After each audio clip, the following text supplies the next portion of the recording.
Une noirceur nouvelle se répand sur le Québec. Elle a franchi les portes de notre pays. La pensée unique revient avec force et s'empare de notre démocratie. Elle impose une vision du monde qui colonise notre espérance. Nous nous dressons devant elle. Nous refusons. La science est muselée chaque jour davantage. Le dogme de l'argent, de la croissance à tout prix et de ses impératifs s'empare de la raison. La parole citoyenne ploie trop souvent sous le poids de la propagande d'intérêts puissants qui s'approprient le bien commun. La croissance infinie est impossible dans une biosphère dont les ressources sont limitées et en déclin. Celles et ceux qui prétendent le contraire prônent la pensée magique. La lucidité scientifique impose notre éveil. Elle en appelle à une grande transition écologique de notre économie. Les signaux d'alarme se multiplient.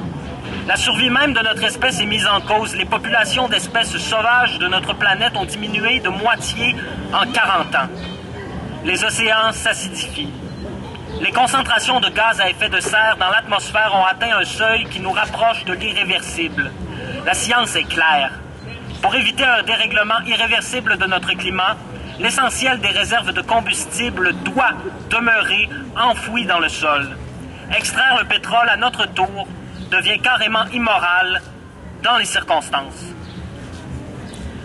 Quel est ce monde où la création de richesses s'appuie sur l'éradication de la vie? Nous sommes les dernières générations à pouvoir empêcher l'irréparable. Nous ne serons pas complices de l'implacable destruction de notre avenir. À ce stade de notre histoire, notre inaction est devenu le symptôme de notre échec moral. Rien de ceci ne se fera en notre nom. Devant l'urgence, nous inscrivons notre dissidence. Nous nous déclarons objectrices et objecteurs de conscience. Nous retirons notre confiance au gouvernement qui endosse le pillage du bien commun au profit de l'enrichissement de quelques-uns. Nous avons le devoir de résister à l'invasion systématique de notre territoire par les pétrolières et par de puissants intérêts financiers. Le Québec a fondé sa modernité sur des valeurs fondamentales, dont l'énergie propre et le partage des richesses. C'est ce que nous sommes, c'est ce que nous voulons être. Nous exigeons le respect de notre identité. De chaque côté du Saint-Laurent, soyons celles et ceux qui éclairent le chemin et agissons. En conséquence, nous exigeons la fin des projets d'exploration et d'exploitation d'hydrocarbures en sol québécois. Nous refusons tout passage de pétrole à des fins d'exportation sur notre territoire, que ce soit par train, oléoduc ou navire-citerne. Nous exigeons l'adoption par le gouvernement du Québec d'un plan crédible pour réduire notre consommation de pétrole de 50 % d'ici 2030 et atteindre la neutralité carbone pour 2050. Nous exigeons que la Caisse de dépôt et placement du Québec désinvestisse le secteur des combustibles fossiles. Nous demandons aux autres gestionnaires de fonds et d'investissements dont les capitaux proviennent des citoyennes et des citoyens d'en faire autant. Nous agirons aussi individuellement. L'argent de nos retraites ne doit pas servir à appauvrir nos enfants, il doit servir à assurer leur avenir. Nous avons la chance de vivre sur un territoire qui regorge de sources d'énergie renouvelables. Certaines ont déjà été harnachées en inondant la taïga, en déplaçant des nations autochtones, en détournant des rivières et en noyant des épinettes, lichens et caribous. Il est de notre responsabilité de cesser de gaspiller cette énergie et de la faire travailler pour créer ici un modèle de transition écologique auquel d'autres emboîteront le pas. Nous nous engageons à consommer moins, à produire mieux et à contribuer à la construction d'une économie qui permettra l'amélioration du bien-être humain et de l'équité sociale tout en protégeant l'environnement. Nous avons tout ce qu'il faut pour écologiser et humaniser notre économie. Pour entamer la transition, mobilisons talents et ressources pour la préservation de la planète et l'épanouissement des humains qui l'habitent. Créons ensemble un autre modèle en misant sur l'avenir. Nous sommes de plus en plus nombreux à porter la voix du changement. Restons solidaires. Au-delà de toutes les frontières, participons à l'éveil démocratique, à ce nouvel élan bâtisseur et créateur qui se porte à la défense du bien commun, de l'intérêt général et qui milite sous de multiples formes avec courage pour la suite de notre monde. Nous ne sommes pas des colonnes de chiffres. Nous sommes l'avenir. Notre engagement et notre mobilisation portent l'espoir d'une prospérité qui ne se calcule pas qu'en dollars.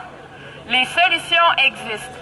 Nous avons les moyens technologiques et humains qui permettent de lancer un vaste chantier de développement véritablement durable, viable, juste et équitable. Nous avons le devoir de devenir les leaders de ce nouvel élan global qui marquera le 21e siècle. Le Québec a fait maintes fois la preuve de sa capacité à mener de grands changements avec audace, sérieux et ingéniosité. Nos révolutions sont tranquilles, mais ce sont de vraies révolutions. Elles peuvent inspirer le monde entier. Que celles et ceux prêts à s'engager dans cette aventure se joignent à nous. De Chisasibi à Port-Meunier, de Saint-Louis à Montréal, en passant par Québec, Chicoutimi, Gaspé, Restigouche, Cacouna, Trois-Rivières et Sorel, dans chaque ville et chaque village, avançons la tête haute. Comme dans la chanson de Vigneault, roulons comme barils de poudre, passons comme glace en débâcle, ensemble semons l'espoir. Rallumons les feux le long de ce fleuve qui nous traverse et surtout le territoire. Éclairons-nous les uns les autres, animés de l'amour de nos enfants, de notre pays et de notre planète.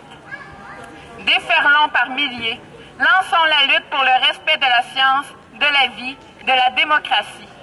L'eau du fleuve coule dans nos veines, ne laissons pas la cupidité porter atteinte ni à la vie des Bélugas, ni à la nôtre. Honorons la mémoire de nos frères et de nos sœurs disparus lors de la tragédie de Lac Mégantic. Apportons notre soutien aux Premières Nations et aux Inuits dans leur lutte pour protéger leur territoire. Protégeons nos enfants, nos petits-enfants et ceux et celles qui suivront. Nous nous interposerons par tous les moyens de résistance pacifique dont nous disposons. Nous ne nous battons pas pour la nature, nous sommes la nature. Nous sommes la nature qui reprend ses droits. Rien n'arrêtera notre élan.